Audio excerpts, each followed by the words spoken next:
Good morning, students. Today, again, we are going to cover some more sections from the chapter Deduction of Tax at Source. So, today's section is a 194BB, which is related to TDS in respect of winnings from horse race. The provisions of section 194BB are given below. Who is the payer? Any person.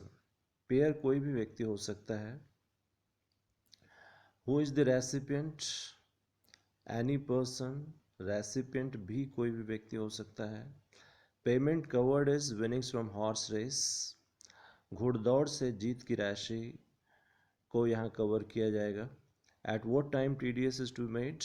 At the time of payment. भुगतान के समय TDS होगा, tax at source deduct किया जाएगा.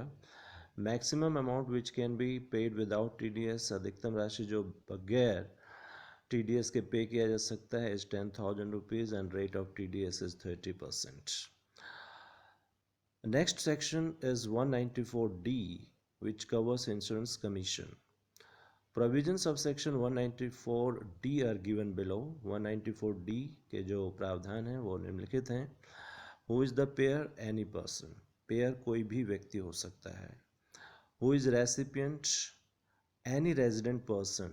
कोई भी निवासी recipient हो सकता है, प्राप्तकर्ता हो सकता है. Payment covered is insurance commission. At what time TDS is to made? At the time of payment और at the time of credit, whichever is earlier. प्राप्तकर्ता को भुगतान करते समय या उसके खाते में जमा करते समय, दोनों में से जो घटना पहले घटित होगी उस समय टैक्स एट सोर्स डिडक्ट किया जाएगा.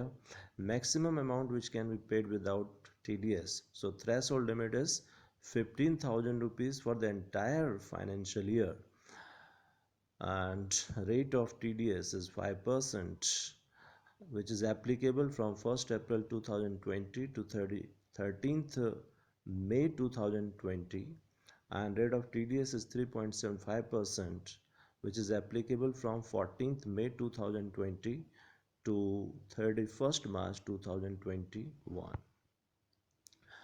Now next section is 194C, and this is related to payment to contractors. TDS from payment to contractors. So here, who is the payer?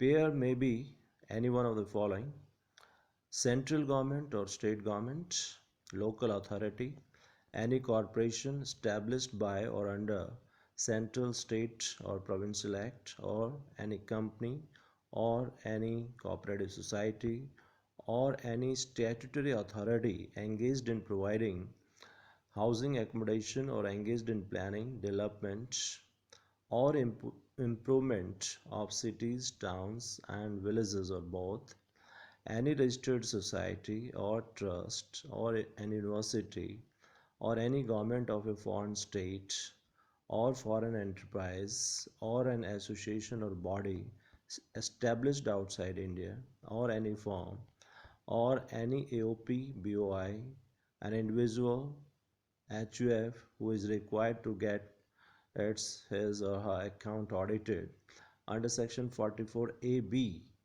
during the financial year immediately preceding the financial year in which tax is to be deducted. तो AOP, BOI, individual और HUF के द्वारा tax at source तभी deduct किया जा सकता है यदि उनके द्वारा अपने अकाउंट्स सेक्शन 44AB में ऑडिट करवाना कंपलसरी हो उस प्रीवियस ईयर में जो उस प्रीवियस ईयर से ठीक पीछे है, जिस प्रीवियस ईयर में टैक्स डिडक्टेबल है. However, an individual or a HUF shall not deduct tax at source where such sum is credited or paid to the contractor exclusively for personal purposes of such individual or any member of the HUF.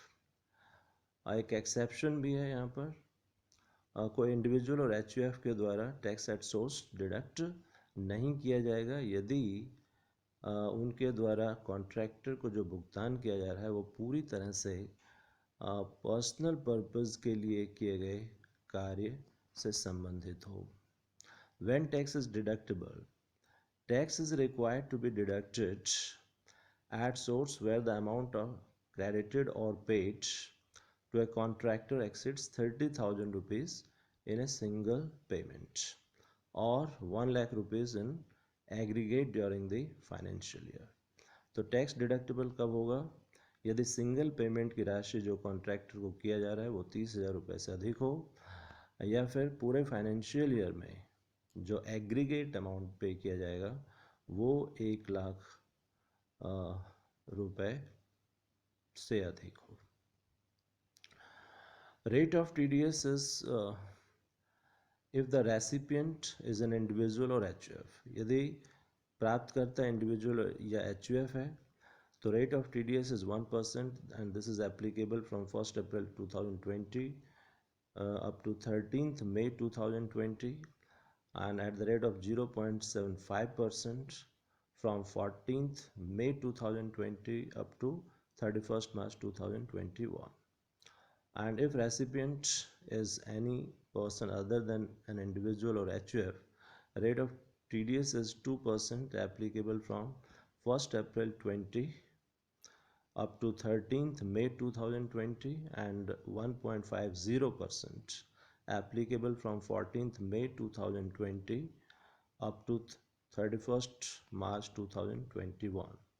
Exception: the tax shall not be deducted at source if the following conditions are satisfied. यदि निम्नलिखित दो condition पूरे होते हैं तो tax at source deduct नहीं किया जाएगा।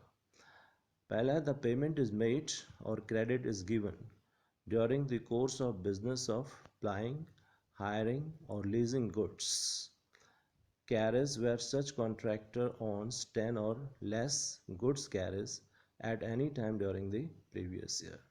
यदि कॉन्ट्रैक्टर का बिजनेस गुड्स कैरेज चलाना, किराए पर देना और लीज करना है और प्रीवियस ईयर में कभी भी उसके पास 10 से अधिक गुड्स कैरेज नहीं रहे हैं तो कोई TDS नहीं होगा। और साथ में दूसरा कंडीशन क्या है? The contractor furnishes his PAN to the tax deductor. Tax deductor को कटौतीकर्ता को कॉन्ट्रैक्टर के द्वारा अपना परमानेंट अकाउंट नंबर दिया गया है। कॉन्ट्रैक्ट इंक्लूड्स सब कॉन्ट्रैक्ट, कॉन्ट्रैक्ट में सब कॉन्ट्रैक्ट शामिल होगा। Next is payment under life insurance policy under section 194 DA। The provisions of section 194 DA are given below.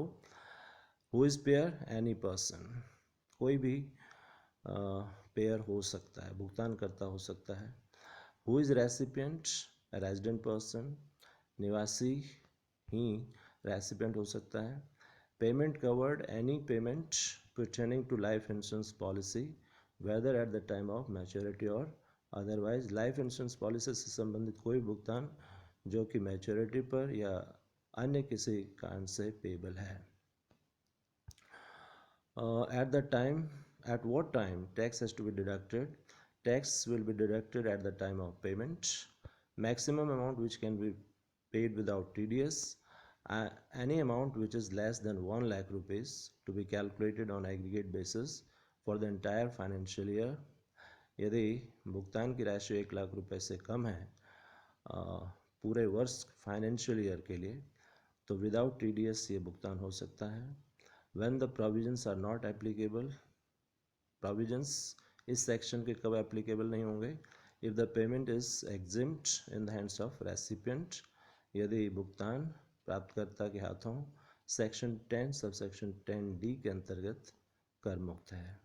Rate of TDS is 5% from 1st April 2020 up to 13th May 2020 and rate of TDS is 3.75% from 14th May 2020 up to 31st March 2021. Next section that we are going to take up is section 194E, and this is related to TDS in respect of payment to non-resident sportsmen or sports association or entertainer. अनिवासी खिलाड़ी या अनिवासी संघ और entertainer को किए गए भुगतान से संबंधित टीडीएस का प्रोविज़न यहाँ पर है. Who is the pair? Any person. Pair कोई भी व्यक्ति, कोई भी पर्सन हो सकता है. Who is the recipient? Non resident foreign citizen. अनिवासी जो विदेशी नागरिक है. स्पोर्ट्समैन होना चाहिए, स्पोर्ट्स एसोसिएशन होना चाहिए और एंटरटेनर होना चाहिए. पेमेंट कवर्ड, पेमेंट जो कवर किया जाएगा इस सेक्शन के लिए वो पेमेंट कौन सा होगा? If the recipient is a sportsman including an athlete, income received by him by way of participation in India in any game, advertisement or contribution of article related to any game or sports in India in newspapers, journals or magazines. तो यदि प्राप्तकर्ता sportsman है जिसमें athlete भी शामिल होंगे तो उनके द्वारा भारत में किसी गेम स्पोर्ट्स में पार्टिसिपेट करने के लिए जो आय प्राप्त होगी, भारत में विज्ञापन से उन्हें जो आय होगी, विज्ञापन में मॉडल वगैरह के रूप में काम कर सकते हैं, या उनके द्वारा भारत में स्पोर्ट्स गेम से रिलेटेड न्यूज़पेपर, जर्नल्स और मैगजीन्स में कोई आर्टिकल कंट्रीब्यूट किया जाए तो उससे प्राप्त होने वाली आय. If it is a sports association और इंस्टीट्यूशन, यदि रेसिपिएंट स्पोर्ट्स एसोसिएशन और इंस्टीट्यूशन है, then the payment covered is the amount guaranteed to be paid or payable in relation to any game or sports played in India. तो ऐसे sports association और institution को भारत में game और sports जो खेला जा रहा है उसके संबंध में जो अमाउंट गारंटीड है उससे रिलेटेड यहाँ टीडीएस है. और if he is an entertainer such as theatre, TV और radio artist and musician, any amount payable for the performance in India. तो यदि रेसिपिएंट एंटरटेनर है, नॉन रेजिडेंट एंटरटेनर जैसे कि theatre, TV, radio artist, musician हो, तो भारत में दिए गए परफॉर्मेंस के लिए जो भी उनको भुगतान किया जाएगा उससे रिलेटेड ये टीडीएस है. Then TDS, at what time TDS is to be made? At the time of payment or at the time of credit, whichever is earlier.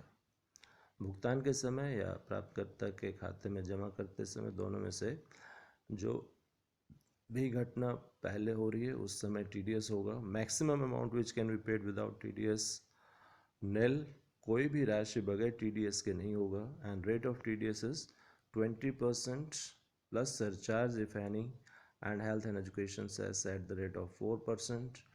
तो टैक्स की दर होगी 20%, सरचार्ज यदि एप्लीकेबल हो तो वो लगेगा, और साथ में हेल्थ एंड एजुकेशन सेस 4% के रेट से लगेगा. Thank you.